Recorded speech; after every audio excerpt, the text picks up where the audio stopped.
दोस्तों को मेरा प्यार भरा नमस्कार। दोस्तों जय श्री कृष्णा, जय श्री काली। दोस्तों कैसे हैं आप सब?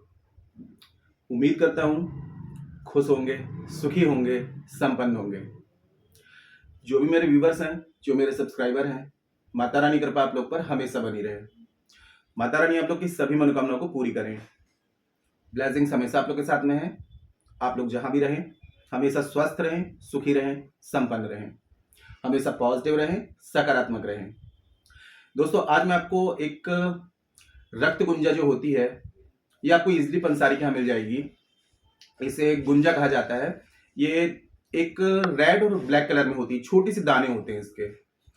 और इसको दोस्तों आप लोग साधारण चीज मत समझिए, इसमें बहुत ही पावर होती है। इसमें धन को आकर्षित करने के लिए तांत्रिक क्रियाओं में इसका विशेष रूप से उपयोग किया जाता है। अगर इसको मेरे बताए तरीके से आप अपने घर में यदि रख देते हैं, आप देखेंगे आपके घर में किसी भी प्रकार की नकारात्मक ऊर्जा है, वास्तु दोष है, पितृ दोष है, या आपको ऐसा लगता है किसी ने आपके घर में कुछ तंत्र मंत्र किया हुआ है, किसी की नजर है, हाय है, बद्दुआ है, कुछ बंदिश वगैरह है, तमाम प्रकार की नेगेटिविटी और साथ में दरिद्रता, गरीबी, ये आपके घर से छूमंतर हो जाएगी, एकदम टोटल रिमूव हो जाएगी। और जहां पर दोस्तों देखिए माता लक्ष्मी उसी घर में प्रवेश करती हैं जहां पर दरिद्रता का वास ना हो। माता लक्ष्मी की बड़ी बहन दरिद्रता है। दरिद्रता जिस घर में रहती है वहां पर माँ लक्ष्मी वास नहीं करती है, और जहां पर माँ लक्ष्मी वास करती है वहां पर दरिद्रता वास नहीं करती है। तो गुंजा का मैं एक छोटा सा प्रयोग आपको बता रहा हूं। ये प्रयोग करेंगे तो आप देखेंगे कि आपके घर में कभी भी धन पैसों की कमी नहीं आएगी। उससे पहले आप लोगों को एक मैं वास्तु टिप्स बता रहा हूं, इसको भी आप जरूर फॉलो किया करें। आप एक काम करें, अपनी रसोई में रात में जब अपने सभी कामों से आप निवृत्त हो जाते हैं, खा पी करके अपने बर्तन साफ कर दिए, रसोई को हमेशा साफ रखें दोस्तों, क्योंकि रसोई में रात में माँ अन्नपूर्णा का वास होता है और माँ लक्ष्मी की सबसे प्रिय देवी है माँ अन्नपूर्णा। तो आपने एक तांबे का एक लोटा लेना है और तांबे के लोटे में आपको जल जो होगा वो अपनी रसोई में आपको रख देना है रात में।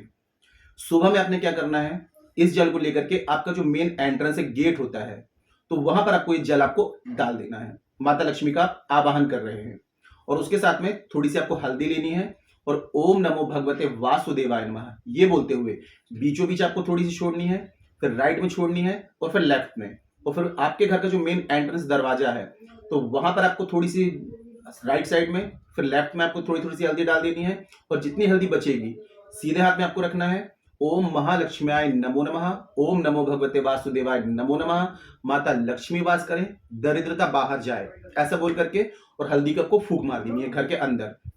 ये आप 7 डेज करिए, शुक्रवार से स्टार्ट करके 7 डेज करिए आप। 7 डेज में आपको इसका रिजल्ट मिलना शुरू हो जाएगा। और इसको यदि आप कंटिन्यू करते हैं तो आप देखेंगे कि आपको एक नहीं दसों दिशाओं से आपकी लाइफ में पैसा आना शुरू हो जाएगा। अब एक मैं खास प्रयोग आपको बता रहा हूं जो कि आपके घर की तमाम प्रकार की नेगेटिविटी को दूर कर देगा। जिस घर में नकारात्मक ऊर्जाएं होती हैं वहां पर बहुत सारी प्रॉब्लम्स आती हैं। तो ये प्रयोग आपको दोस्तों बहुत ही चमत्कारिक रूप से रिजल्ट देगा। वीडियो शुरू करने से पहले दोस्तों बता दूं, जो न्यू विजिटर्स मेरे चैनल पर अभी विजिट कर रहे हैं, आप लोग इस प्रकार की जानकारी में इंटरेस्ट रखते हैं, चैनल को सब्सक्राइब कर लीजिए और बेल आइकन को प्रेस कर लीजिए। नोटिफिकेशन की जो बेल है ऑल पे क्लिक कर लीजिए। जब भी कोई खास जानकारी प्रसारित करूंगा आपके काम की होगी तो मिस नहीं होगी, आपको आसानी से तेजी से प्राप्त हो जाएगी, आप उस जानकारी का लाभ प्राप्त कर पाएंगे। और आप लोग यदि अपना बर्थ चार्ट एनालिसिस कराना चाहते हैं, कुंडली विश्लेषण करवाना चाहते हैं, उपाय कर रहे हैं और उसका कोई रिजल्ट नहीं मिल रहा है, तो एक बार अपना बर्थ चार्ट चेक कराएं। आपके बर्थ चार्ट में जो प्लैनेट है, जो अनबैलेंस है, जो प्रॉब्लम कर रहा है, जब तक उसको बैलेंस नहीं करेंगे तब तक नॉर्मल रेमेडीज वर्क नहीं करेंगे। जब अपने बर्थ चार्ट के हिसाब से कोई उपाय करेंगे तो आपको इंस्टेंट रिजल्ट आएगा, 100% रिजल्ट आएगा। एक बार अपना बर्थ चार्ट जरूर चेक करा लें। अपना बर्थ चार्ट मुझे चेक कराना चाहते हैं, बर्थ चार्ट की सबसे समस्याओं का समाधान चाहते हैं, मुझे कॉल में कॉन्टेक्ट कर सकते हैं। जिनके पास में बर्थ चार्ट नहीं है, कंफर्म नहीं है, करंट फोटो से फेस रीडिंग, पाम रीडिंग ले सकते हैं। फेस रीडिंग, पाम रीडिंग के अकॉर्डिंग जो भी समस्या है सटीक और गारंटेड समाधान मुझसे प्राप्त कर सकते हैं। चेंजेस आपको 7 डेज 11 डेज में साफ साफ दिखाई देने लगेगा। और इसके अलावा घर का वास्तु, यदि आपके घर में किसी प्रकार का कोई वास्तु दोष है तो वास्तु चेक कराना चाहते हैं, घर का वास्तु बैलेंस करवाना चाहते हैं, मुझे कॉल में कॉन्टेक्ट करें। मेरे से किसी भी प्रकार की हेल्प चाहते हैं, आपको स्क्रीन में शो हो रहा होगा और चैनल के अबाउट सेक्शन में असिस्टेंट का नंबर है, छोटी सी माइनर फीस है, फीस पे करके अपॉइंटमेंट बुक करा के कॉल में कंसल्ट कर सकते हैं। ठीक है, मदद की जाएगी, आपकी हेल्प की जाएगी। तो देखिए आज का जो प्रयोग बता रहा हूं, आपके क्या करना है, अगर आपको एक गमला आपको लेना है, गमला यदि लोहे का मिल जाए, मेटल, तो बहुत ही बेस्ट है। अगर लोहे का नहीं मिल पा रहा है तो मिट्टी का भी यूज कर सकते हैं। अगर मिट्टी का यूज कर रहे हैं तो कुछ लोहे के टुकड़े आप ले लें, ठीक है, और उस गमले में आपको डाल देना है। मैं तो आपको सजेस्ट कर रहा हूं कि अगर लोहे का मिल जाएगा तो बहुत ही बेस्ट है, कहीं से अरेंज कर ले लोहे का गमला। और जो लोग लोहे का गमला जो अब अरेंज नहीं कर पा रहे हैं तो मिट्टी का एक गमला ले लें और 6-7 टुकड़े लोहे के गमले में आपको डाल देना है। और लाल गुंजा आपको मिल जाएगी पंसारी के यहाँ, तो लाल गुंजा जो ब्लैक और रेड गुंजा होती है, रेड गुंजा कही जाती है। तो 11 दाने आपको लेने हैं। पहले इसको थोड़ा सा गंगा जल से साफ कर लें। 11 दाने उसी गमले में आपको डाल देना है। साथ में आपको लेना है कॉइन, 1 रुपए के ले सकते हैं, 2 रुपए के ले सकते हैं, 11 कॉइन्स, मतलब कि 11 कॉइन, जो भी 5 रुपए के, 10 रुपए के 11 कॉइन आपको इस गमले में डाल देना है। अब इसमें डाल देना है आपको मिट्टी। अगर मिट्टी आपको खेत में जो काली मिट्टी होती है, काली मिट्टी किसको रिप्रेजेंट करती है? शुक्रदेव को। जो खेतों में जो काली मिट्टी होती है अगर वो मिल जाए तो बहुत ही बेस्ट है, नहीं तो जो भी मिट्टी आपके पास में अवेलेबल हो वो मिट्टी उस गमले में आपको डाल देनी है। और इसमें आपको एक तुलसी का पौधा आपको लगा देना है, ठीक है। ये प्रयोग करेंगे आप गुरुवार को या शुक्रवार को। तुलसी का बीज भी डाल सकते हैं, तुलसी का पौधा भी लगा सकते हैं। इसमें एक तुलसी का पौधा आपको लगा देना है। अब इसको उठा करके आपके घर की नॉर्थ डायरेक्शन, घर के बाहर, ठीक है, कमरे के अंदर नहीं, घर के बाहर जो नॉर्थ डायरेक्शन होगी वहां पर आपको राइट साइड में इसको आपको रख देना है गमले को। अब उसी दिन से आपने क्या करना है, जैसे सुबह में आपने गमला पूरा तैयार कर लिया, गुरुवार को आपने कर लिया, तो शुक्रवार से पीतल का एक छोटा सा आपको दिया लेना है।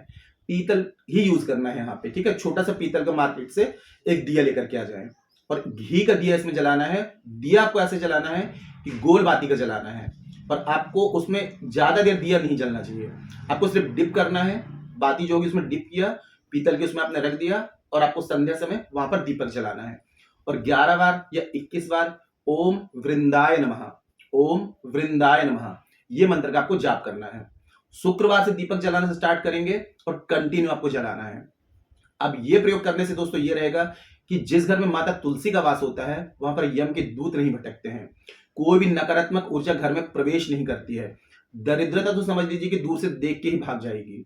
और जहां दरिद्रता नहीं होगी वहां मां लक्ष्मी का वास होना शुरू हो जाता है। प्रयोग सुनने में आपको सामान्य लग रहा होगा, लेकिन ये प्रयोग यदि आप कर लेंगे तो घर का एक मेंबर्स नहीं, सभी मेंबर्स की तरक्की होना शुरू हो जाएगी। जो भी कामों में आपकी रुकावट आ रही थी सारे के सारे काम आपके बनते चले जाएंगे। दुर्भाग्य टोटल आपका पीछा छोड़ देगा, घर आपका स्वर्ग जैसा बन जाएगा। प्रयोग दोस्तों बहुत ही चमत्कारिक है, मेरे कहने पर एक बार इसको करके देखिए आप। तुलसी का होना घर में बहुत ज्यादा जरूरी होता है। देखो इसको आयुर्वेद में भी कहा गया है, गुण, मतलब कि आयुर्वेद में तो समझ लीजिए कि कितनी सारी बीमारियों से लड़ने की क्षमता होती है। उसी प्रकार नकारात्मक ऊर्जाएं जो होती हैं, जो एनर्जी, ब्लैक एनर्जी होती है, वो कभी घर में प्रवेश नहीं करती है। जिस घर में माँ तुलसी का वास होता है उस घर में समझ लीजिए कि माता लक्ष्मी की विशेष कृपा हमेशा बनी रहती है। और इस प्रयोग को और भी चमत्कारिक बनाना चाहते हैं तो मार्केट से आप कहीं जहां पूजा पाठ के मतलब शिवलिंग वगैरह मिलते हैं तो वहां से एक सालिग्राम लेकर के आ जाए। छोटी सी पिंडी होती है सालिग्राम की, अगर तुलसी के साथ में सालिग्राम रख दिए जाए तो समझ लीजिए कि माँ लक्ष्मी और विष्णु भगवान दोनों घर में प्रवेश करते हैं। और जिस घर में विष्णु भगवान का प्रवेश हो जाए उस घर में माँ स्थिर लक्ष्मी वास करती है। माँ लक्ष्मी का स्वरूप चंचला है, लेकिन अगर सालिग्राम के साथ में तुलसी रख दी जाए घर में तो वहां पर लक्ष्मी नारायण भगवान विराजमान हो जाते हैं। और जहां पर नारायण विराजमान है तो वहां पर तो फिर माँ लक्ष्मी ऑटोमेटिक विराजमान हो जाती हैं। और जिस घर में माँ लक्ष्मी का निवास होगा उस घर में तो कभी दरिद्रता, गरीबी, कर्ज, ये चीज भटक भी नहीं सकती है ना। तो करके देखिए इस प्रयोग को, और कोई बात ऐसी हो जो समझ में ना आए नीचे कमेंट सेक्शन में पूछ सकते हैं। जानकारी यदि पसंद आई है वीडियो को लाइक जरूर करें, शेयर जरूर करें। नीचे कमेंट बॉक्स में जय श्री कृष्ण, जय श्री काली ये जरूर लिखें। इससे माता रानी की दैवी कृपा आपको प्राप्त होगी और आप लोगों के कमेंट्स देख करके मैं आप लोगों को ब्लेसिंग्स दे सकता हूँ। जानकारी को शेयर करना बिल्कुल ना भूलें। आपको ऐसा लगता है किसी और को भी जानकारी की नीड है, उस तक जानकारी को जरूर शेयर कर दें ताकि वो लोग भी जानकारी का लाभ ले पाए। मेरे से किसी भी प्रकार की हेल्प चाहते हैं, कंसल्टेशन चाहते हैं, पाम रीडिंग चाहते हैं, फेस रीडिंग चाहते हैं, बर्थ चार्ट एनालिसिस कराना चाहते हैं या घर का वास्तु बैलेंस करवाना चाहते हैं, अपॉइंटमेंट बुक करके मुझे कॉल में कंसल्ट कर सकते हैं। ठीक है, आज के लिए इतने दोस्तों, मिलते हैं फिर नेक्स्ट वाली वीडियो में। तब तक के लिए जय श्री कृष्ण, जय श्री काली। आप और आपका परिवार हमेशा स्वस्थ रहे, सुखी रहे, संपन्न रहे, हमेशा पॉजिटिव रहे, सकारात्मक रहे। जय श्री कृष्ण, जय श्री काली। ब्लेसिंग्स हमेशा आप लोग के साथ में है।